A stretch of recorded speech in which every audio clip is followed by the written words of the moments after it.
What's up guys, Shaiden here. I'm about to give you a tour of my latest van conversion. This thing is loaded with all the features: HappiJac, walk-through shower, heated floors, air conditioning, 1,000 watts of solar, 1,000 amp hours of lithium. I've put a lot of work into this van and I'm supposed to be meeting my buddy Anton here to do a tour, but I'm not sure where he's at. So without further ado, I'm gonna go ahead and get started. So here is my latest tour. Right here we have a nice walk-through shower.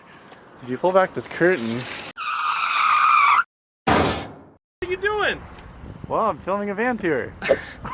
Oh. I thought you were supposed to be here already. I mean... Oh shoot, this is... awkward. This is awkward. This is awkward, yeah. I thought you were... I don't know what I thought. What's up guys, my name's Shaiden. I'm a good friend of Anton's and this is my latest van tour. This is a 159 extended ProMaster 2018 and I just got done converting her. Let's show you around. So first things first, this is the back of my van. This is kind of the main focal point in this van conversion. This is where I keep my one wheels back here, my favorite thing in the entire van. These things charge off my inverter and they run pretty much everywhere that I need to go. So I use these as my little telecommute vehicles to get around town and run errands. Come on inside and I'll show you around. So in here, I'll just kind of explain the layout of the van first. Basically, we have the van divided into quadrants. So the back rear area is a nice little dining room, living room, bedroom area. The bedroom being when this electric bed lift comes down from the ceiling, which we'll show you a little bit later in this video. It's a queen size bed that drops down and it's pretty sweet. Underneath here, we have two benches facing each other with a dining room table in the middle. This actually converts into a California king size bed as well. Under this bench, we have tons of storage. Behind that, we have air conditioning and heat, which is pretty sweet to have on the road because it's nice to be in a nice climate controlled van. And then over this bench, we have a full electrical system. And let's talk about those specs. Alright, so electrical specs on this van. This van has some of the beefiest electrical systems that you'll see in any van conversion in the world, in my opinion. I'm obsessed with tech and specs and features like that. So that's really my specialty, is designing really high-end electrical systems for these vans and adding all of the amenities to make them feel very comfortable. So in this bench over here, I have 10 100 amp hour lithium iron phosphate batteries. Those are wired in a series parallel configuration to get 500 amp hours on 24 volts. So I actually have a 24 volt system underneath this bench, and that is what powers the entire van. For charging sources, I have dual alternator chargers coming back. I upgraded my main alternator on the ProMaster to a 220 amp alternator. So I have dual 70 amp alternators now coming back. Those are Sterling 12 to 24 step up alternator or DC to DC chargers. Those basically keep my batteries juiced up all the time, and anytime I'm driving, they're just pumping electricity back. Second, I have 1,035 watts of SunPower X Series solar on the roof, which is the highest end solar panels that you can get in the world, basically. They're just the most efficient panels on earth at this time, and those things keep my batteries also very juiced up. So depending on if it's rainy out or if it's sunny out, I'm going to be covered in any situation basically, and I really designed this van to never have to think about charging my batteries or running out of electricity. So basically we have the batteries, solar, alternator charging. We also have a 4,000 watt inverter charger. That's also 24 volts. And that is taking shore power in as well, so we can plug into shore power and get 30 amps of main inline charging coming in that way. Other than that, back here in the living room, we have windows all the way around. I added 9 windows on this van, so I put all of this glass in, 2 sliders on the back side so that when I'm sleeping or when we're sitting on these benches, we have some nice ventilation and cross wind or cross draft. A surfboard storage up here, that's pretty sweet. That's where I keep my board. And then the bed drops down from the ceiling right here. So we'll show you that bed in a little bit here. Okay, so the next 2 quadrants are my bathroom and closet, and then my kitchen. So we'll start with the bathroom over here. Basically, if you come right over here, you'll see that I have a walk-through shower in my sliding door. So this was designed basically to make it so that my shower volume is not dedicated to just shower space. I like to have transitional shower space because you're not using your shower all the time. And if you were to build a permanent shower somewhere in a van that is single purpose and only used as a shower, you'd basically be wasting that entire amount of volume and dedicating that just to your shower. So it's really nice to be able to use it as a hallway as well. It also kind of doubles as a mud room over here, so that's pretty cool. If you're coming in from surfing or you have sand on your feet or something like that, then you can step into the shower and use it as a mud room. has a curtain on the outside and a shower door on the inside, a Nautilus shower door. So you can basically set this up, pull the door closed, pull your curtain down, and you have a full shower. This is a Nebbia shower head up here. It is a misting, atomizing shower head, and that sprays a really fine mist over your body, so it feels like you're standing under a waterfall. It's pretty cool. We got a little handle down here. Other than that, stainless steel shower pan I had custom fabricated with teak inserts here, and that drains out right now onto the ground, but I'll be adding a gray tank very soon, probably a 10-gallon gray tank with a remotely controlled solenoid valve on it that you can flip from your dash while you're driving if you want. Moving back from there, we have a 15-inch wide closet.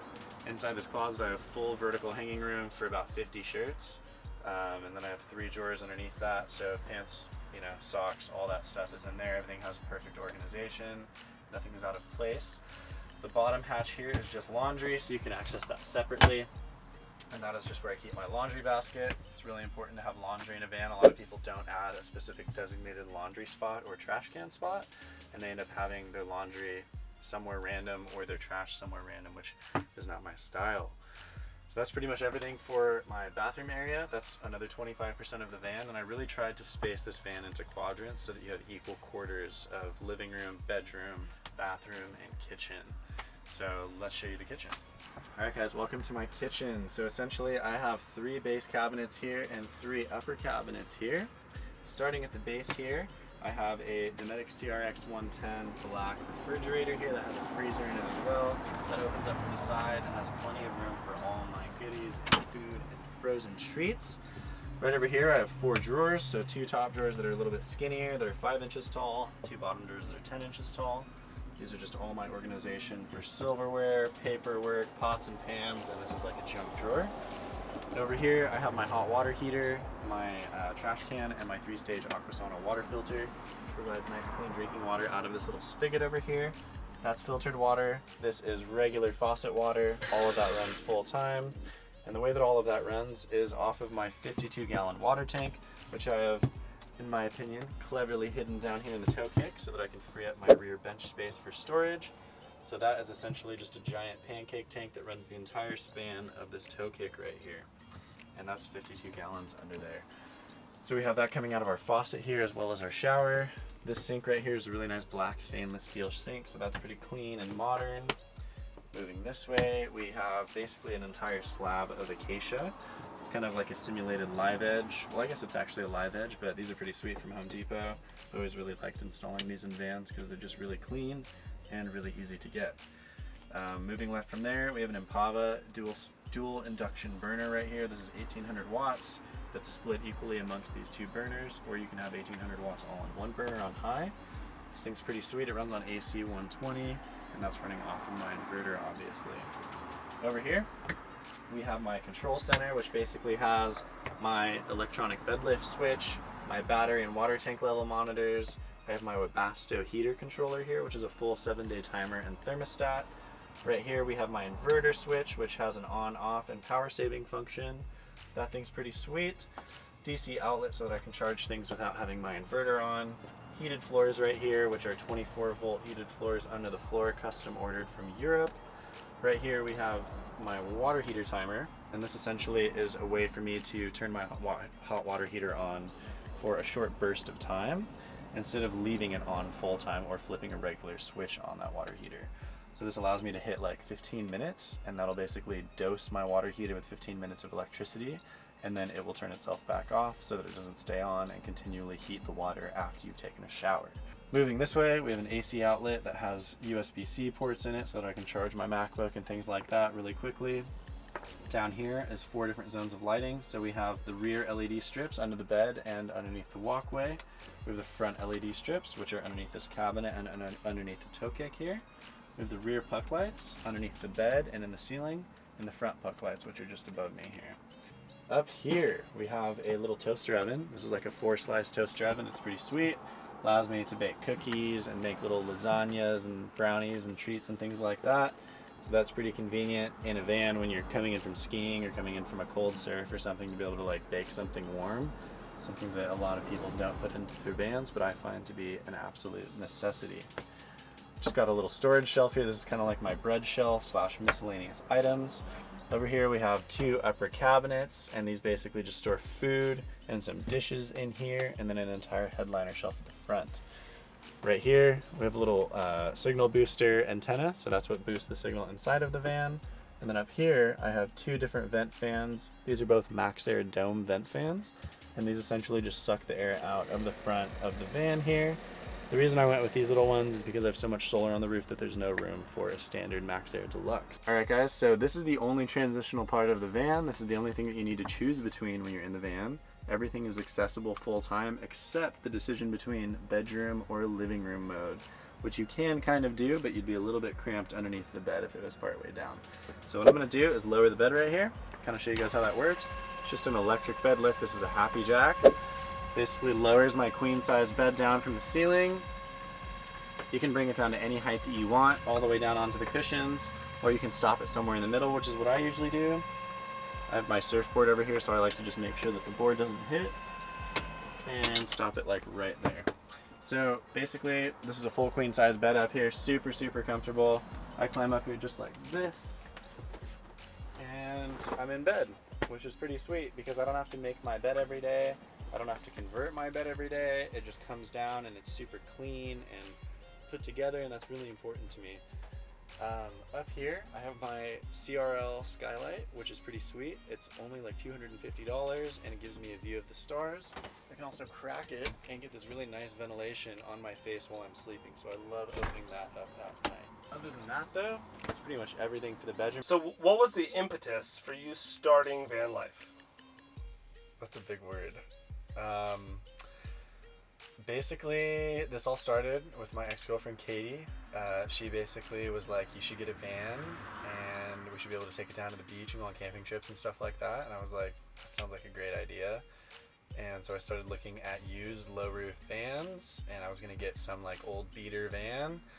And then I just kind of was like, you know what, maybe I should get a high roof van. And then I found a good deal on a ProMaster, and then I got a ProMaster. And I got obsessed with building it out. And I made like a paper mache model of the entire first van and saw the van life videos on YouTube at the time a couple of years ago. And I just realized that I could do something really cool and that I would probably be good at building vans. So I built the first one, kind of with the intention also to be able to flip it and make a little bit of money, and also live van life, and also learn basically all of these skills that I had no experience in and no clue about. So it worked out really good. I did that for my first van, and then I put out an ad to build a van for a client, and I got a client who had me do a custom conversion for her. Then I built a third van after that, which is the one that we're sitting in, and now I'm starting a fourth van right now. So it kind of spiraled out of control, and I got really good at building vans, and now I'm just building vans full time. What is advice you would have given to somebody in your shoes when they are maybe just starting out? Buy my course. I'm just kidding. I do have a van conversion course that teaches you every single step of the process of how to convert your own van though. But real talk, I would say understand the market, watch the market, understand what the selling price is. I think that the main thing that I'm always trying to advise people on that most other people don't really talk about is making sure that you know what you'll be able to sell it for, and you have to be real with yourself. Like, treat this as an investment. Treat this as like flipping a house, in my opinion, so that it depends. If you're trying to get into van life just to have fun and just to play around, that's totally cool. But if you're trying to get into van life to also make some money and build your net worth, and kind of use this as an introduction into flipping houses and acquiring, you know, more money for yourself and kind of building a little bit of a nest egg for yourself, which was a huge motivation for me doing this, then make sure that you understand the market, and make sure you understand what you can sell the van for, and just make sure that you're not putting things in that don't belong in that quality of van. So make sure that you understand how to balance your van conversion. The rest of it is stuff that everyone else talks about. The lifestyle is all cool, you know, staying at the beach is all cool, and there's so many other tips and tricks out there, but I feel like that's one piece of advice that is kind of unique to me, because most other people are not building these with the intention of flipping them. But it's always nice to get that as icing on the cake. Like, there's no reason that you shouldn't make money on your van conversion as well as get to live the lifestyle, because then the entire endeavor is free for you. So, yeah. And everybody needs some sort of mentor, some sort of guide. Where can people find that van conversion course? Where can people find your Instagram? Yeah, so you can check me out on Instagram at Shaiden. It's just Shaiden. TheVanConversionCourse.com is where you can find the van conversion course. You can check that out. We have little videos on there and a little free mini sample course so you can check out what's inside of the main course. I also do consulting if anyone's interested and needs advice. I charge, well, I'll tell you that in our consulting meeting. But you can reach out to me on Instagram and we can set up a meeting and I can kind of help you with design, electrical, plumbing, sourcing a van, literally any step of the process that you need. But yeah, that's how you get in touch with me. There's also plenty of other amazing builders out there who can build you a custom van if you want to pay someone else to do the labor. I'm more in the DIY space, and that's more of the people that kind of associate with me and kind of follow me are generally people that are in the DIY van space. So yeah. Awesome. Thank you so much for doing this tour. You're welcome. Thanks for watching. I appreciate it. I had a blast.